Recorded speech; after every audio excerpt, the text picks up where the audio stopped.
Now that Helldivers has been out for a few months, people are starting to ask, how do I get new guns? There's a bunch of warbonds. Which warbond should I get? If I'm free to play or, I can only afford one, which one should I get? So that's what this guide is going to address. I'm going to talk about all the warbonds, but I'm going to tell you what order you should get them in. It's also worth noting, of course, this is not a one-size-fits-all guide. Depending on your playstyle, your opinions may vary from mine, but hopefully I'll be able to give you enough information you can make an informed and good decision on which warbond comes first. I, of course, will also note that there is no rush. Once you unlock a warbond, you can unlock it forever, and they don't go away, so you don't need to feel rushed to buy them all right now. You can unlock them at your own pace, and because the devs give you the ability to farm up super credits and unlock them whenever you want, and they never go away, there is no rush and no fear of missing out, which makes it one of the best forms of monetization I've seen in a video game. However, I do recommend still buying one or two, if you can, just to support the devs for being so awesome. Anyways, let's get into it.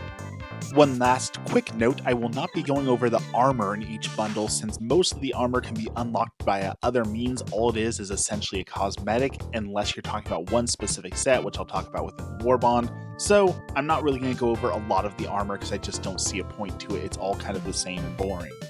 So let's start with Steeled Veteran. You get an Incendiary Grenade, the Jar 5 Dominator, the Incendiary Breaker Shotgun, the P4 Senator, the Flexible Reinforcement Booster, and the Concussive Liberator. We can throw the Flexible Reinforcement budget right out the window. That is absolutely worthless. Don't even consider it. This is not a reason to get this bundle. Now, for the longest time, fire damage was bugged, so the Incendiary Grenade was, of course, a poor choice to bring as well. I would still put it in the meh category simply because we have the Impact Fire Grenade, which is much better in my opinion if you want a fire grenade. However, that might come down to playstyle. Some people do prefer a fuse on their grenade rather than the impact. So if you prefer fuses, that is a good one to get. But of course, the real sunshine here is in the weapons. The Breaker Incendiary is one of the best guns in the game, and now that fire damage is fixed, it is even better. It can take down large enemies, it can deal great damage over time to take out waves of enemies, and in fact, in the mission that's, no longer here, it can take out the flyers really well as well. So it is a wonderful gun, and honestly, if for nothing else, you should get this one for this gun. It is that good. But you also get the Jar 5 Dominator. While I personally don't like it, it is one of the highest damage output weapons in the game and gives you kind of a long-range sniper rifle-esque explosive that a lot of people enjoy. And you get the best pistol in the game, the Big Iron on your hip. All that combined makes this the one that I'm going to recommend if you have 0 warbonds and you want to get one warbond to start. Steeled Veterans is the way to go simply because those weapons are undeniably the best. Now, honestly, this one's tied for first place or maybe just slightly behind it. So if you don't want Steeled Veterans because those weapons don't appeal to you, the Cutting Edge is the other one I'd recommend as a must-get first one. You get the Arc Blitzer, the Las Dagger, the Punisher Plasma Gun, and then of course everyone's favorite, the Sickle. On top of that, you get Stun Grenades and Localized Confusion Booster. And this is the only one where I'll talk about the armor, which is the armor that makes you 95% immune to arc weapons. So let's talk about that arc weapon one first. So this armor is unique. It is the only warbond that has added a unique affix to armor like that.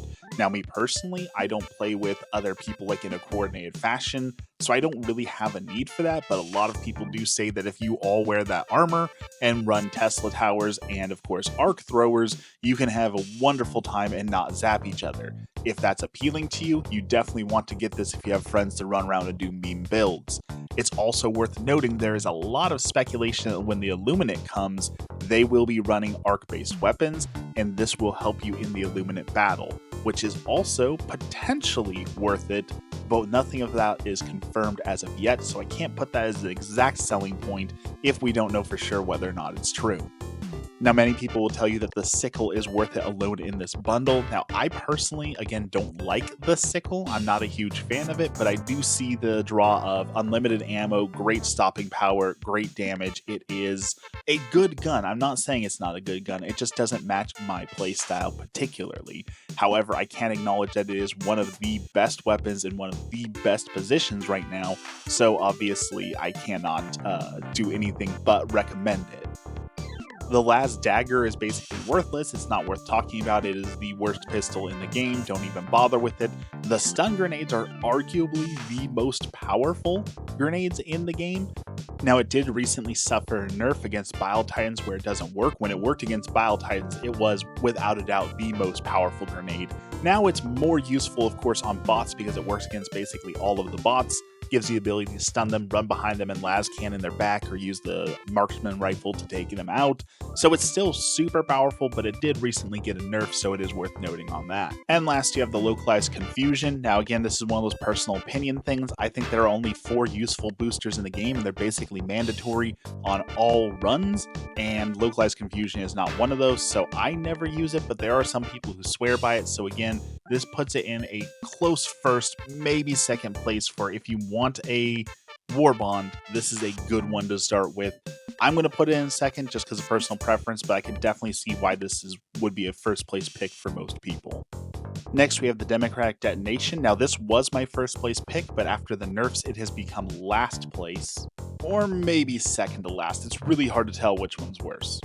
With this, you get the Exploding Crossbow, the Grenade Pistol, the Eruptor, and the Adjudicator, followed with a Thermite Grenade, and for the booster, you get the Expert Extraction Pilot Booster.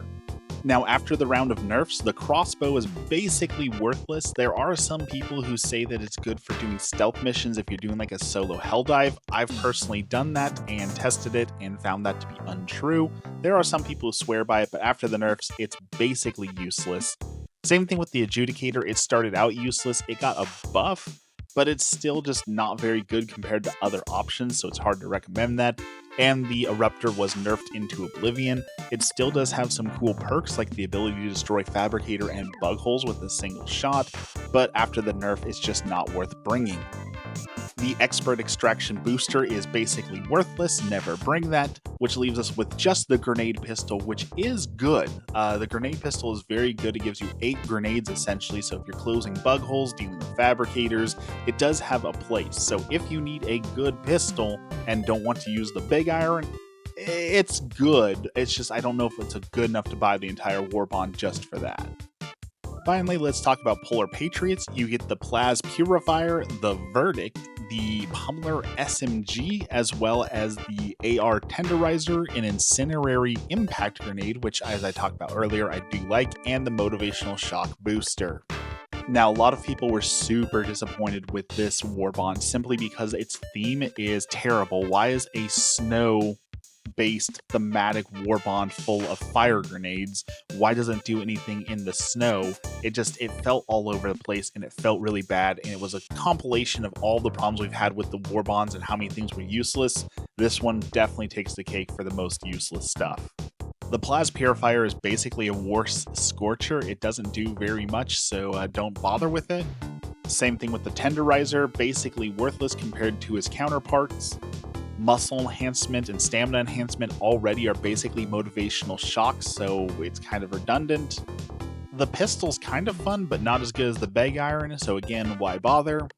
Which leaves us with the Grenade and the Pummeler, so let's talk about those. The Incendiary Grenade is a ton of fun. An Impact Incendiary Grenade, again with the buffs to fire actually working, is super incredibly good. It can lock down areas, it can take down bug holes, and it's just generally a fun grenade to use. Even though the Stun Grenade, I would say, is better overall, I like the Incendiary Grenade just because it's fun to use, and at the end of the day, fun matters. And that's where I'm going to put the Pummeler too. The Pummeler is not the best weapon. I'm not going to pretend like it is, especially because in order to get the most out of it, you have to run a shield, which means you're automatically losing one of your slots just to make the weapon work at its optimal ability.